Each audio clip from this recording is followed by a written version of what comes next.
Thanks for being with us on WKYC.com and the WKYC Facebook page. We are about to get an update from Jackson Township authorities about the 7th grader who shot himself at the middle school there today. We see them coming up to the podium. We are going to go there live now. We have a brief update from this morning's incident. At approximately 10 minutes to 8, we had a young man arrive at school by bus. Appears that he went directly into a restroom and used a long gun and has a self-inflicted wound that he was transported to the hospital by the Jackson Township Fire Department. This investigation is going to be ongoing. As far as intentions, we do not know that at this time. We will continue to work with the local resources that we have available to us.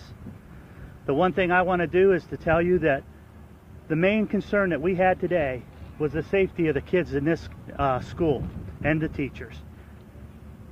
It was a long process to make it possible for each one of the parents to be able to pick up their children. Jackson Local Schools worked with us hand in hand to make sure that that was as smooth as we could make it.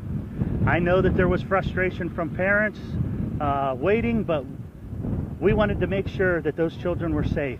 And we're glad to be able to say that we have returned, if not all of them at this point, almost all of those children to their parents safely. So from that standpoint, I think that the operation went as good as we can expect. And at this point, I'm going to turn it over to Mr. DiLoretto. Good afternoon. I want to take this opportunity to first thank our local, state, and federal agencies that have supported our school district in this time of need. It's been very challenging for us as we begin to gain more and more information related to this incident. As Chief Brink mentioned, our #1 concern as soon as we became aware that we did have an incident is to make sure all students and staff were safe, cooperating side by side with law enforcement and following their direction, and then finally on the other side of our building the parent reunification process. And it was imperative with 1,400 students that we wanted to make sure we got that process right. When we were releasing students, we made sure that we were releasing them to the appropriate adult. And that was a time-consuming process, but it's one, again, when we're talking about our safety of our students and staff. This afternoon we will be having a staff meeting as soon as we're able to bring back all of the students with their parents, and then multiple management meetings will be taking place throughout the evening. All of our buildings are closed for the remainder of this day, including all of our extracurricular activities.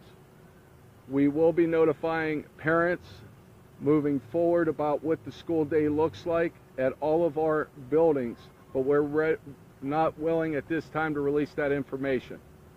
So it is a moving target. We continue to work together with law enforcement, and we will make sure that we communicate with our parents information when we're ready to do that. Thank you.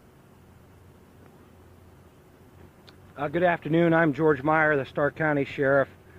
We're here today to assist Jackson Township Police and the school district in this incident. Our assistant level really revolves around logistical things to reunite the students with their families and provide added security.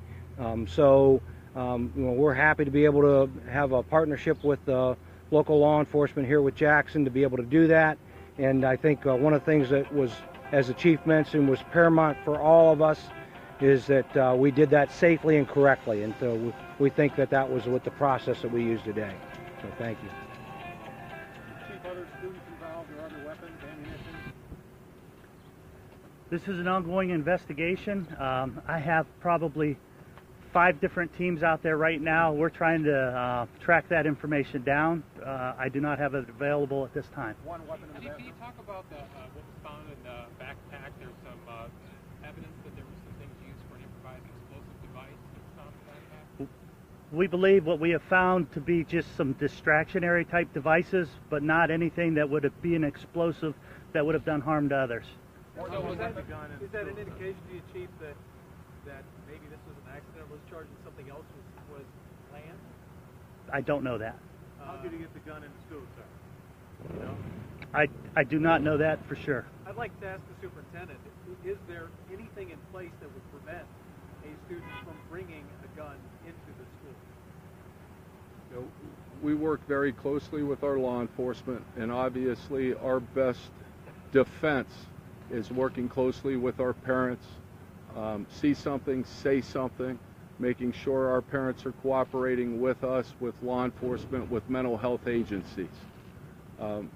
It's very challenging maintaining a public building to guarantee everyone's safety, but we certainly every day are striving to do that, working with law enforcement, mental health agencies, and most importantly, our parents and our students to share if they see something, say something.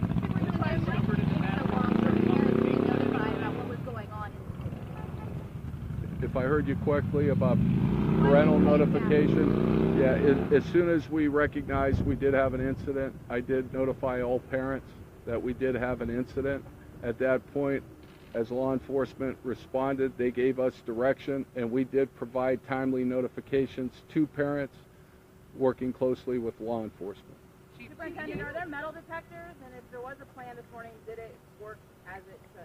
There are no metal detectors, and we do follow a critical incident management plan, and we did exercise that plan and work very closely with law enforcement. Chief, can you elaborate on this distractionary devices that you're referring to and exactly what was found in this backpack? Were items that potentially could be used to make an improvised explosive device, but just didn't have all of it? I really don't have a comment on that. I have guys that are doing that part of the investigation that have seen them.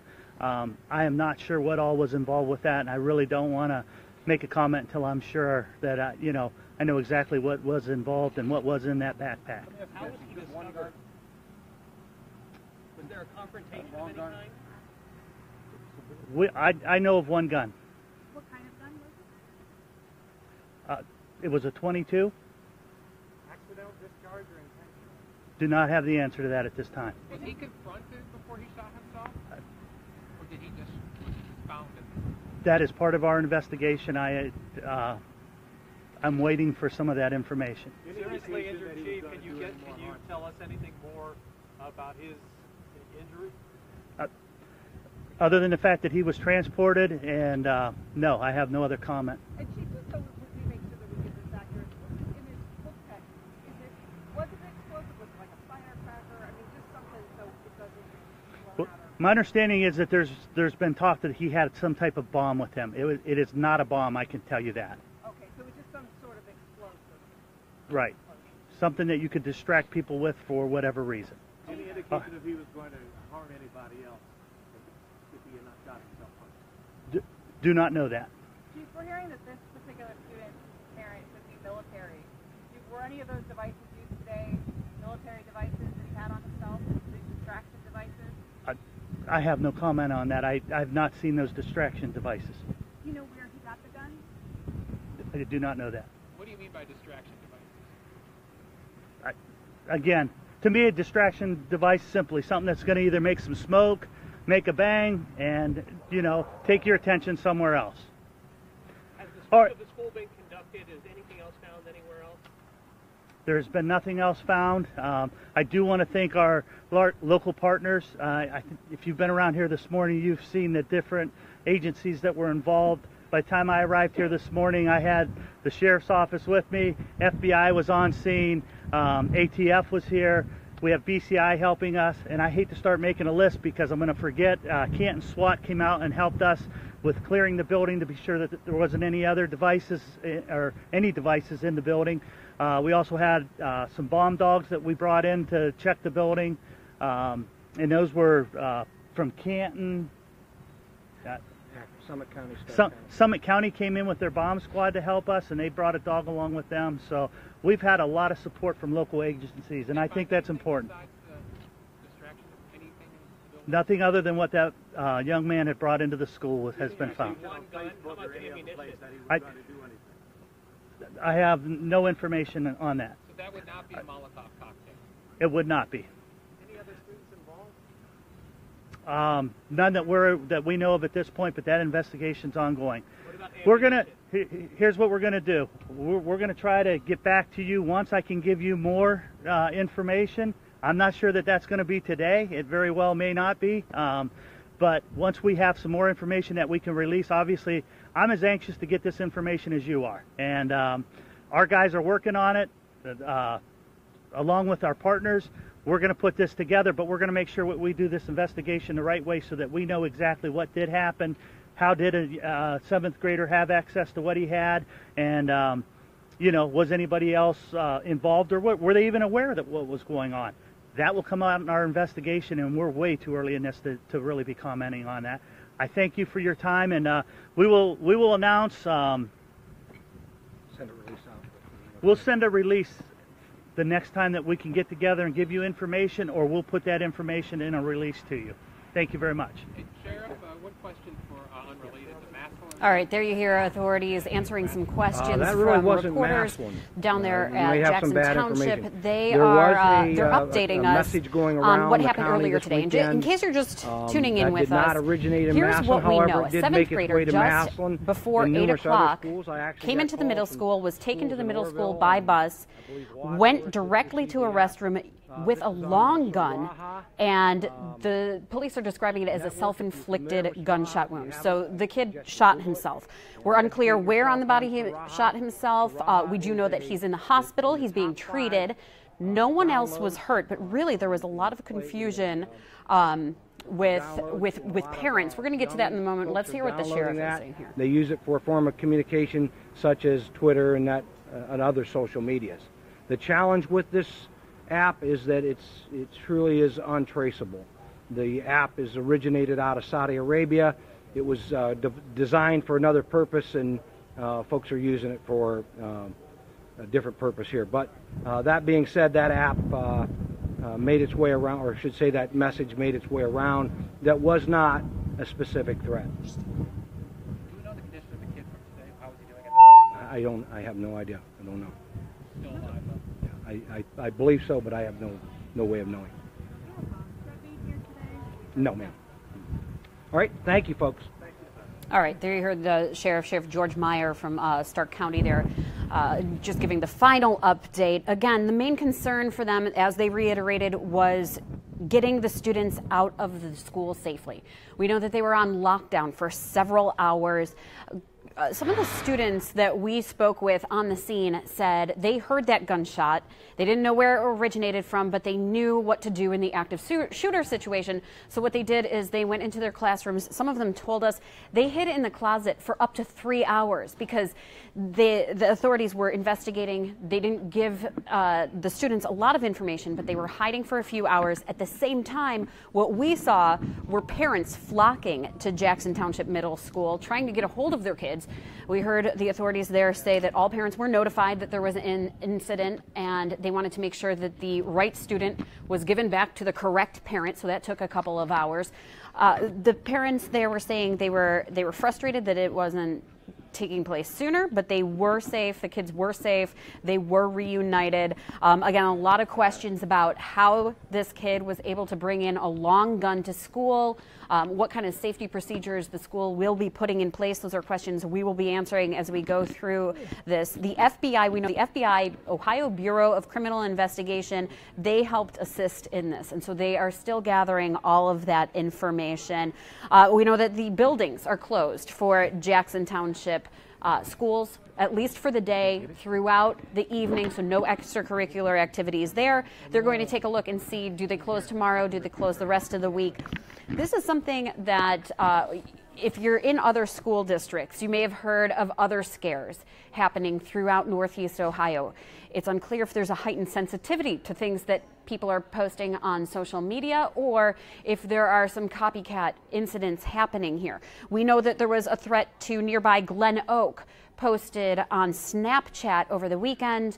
A robocall went out to parents last night just warning them, hey, we had this threat. It's unrelated to this Jackson incident, but they said they had a threat and they wanted parents to be aware there. We also know that 2 teens were detained for threats to Willoughby Eastlake schools. Both have been charged with inducing panic, possession of marijuana, and possession of drug paraphernalia. So that was in Willoughby Eastlake. Again, going back to Jackson Township, where we just got the update from authorities, they are still gathering information. We don't know exactly where the student shot himself on his body. We know it was in a restroom with a long gun just after 8 o'clock. Again, what we're going to be asking of the schools is what kind of procedures they have to keep kids safe. All other kids were safe. We are still going through all of the information that we are getting. We will update you on Channel 3 News at 5, starting at 5. Then we have Channel 3 News at 6 and 7. Thanks so much for being with us on WKYC.com and the WKYC Facebook page.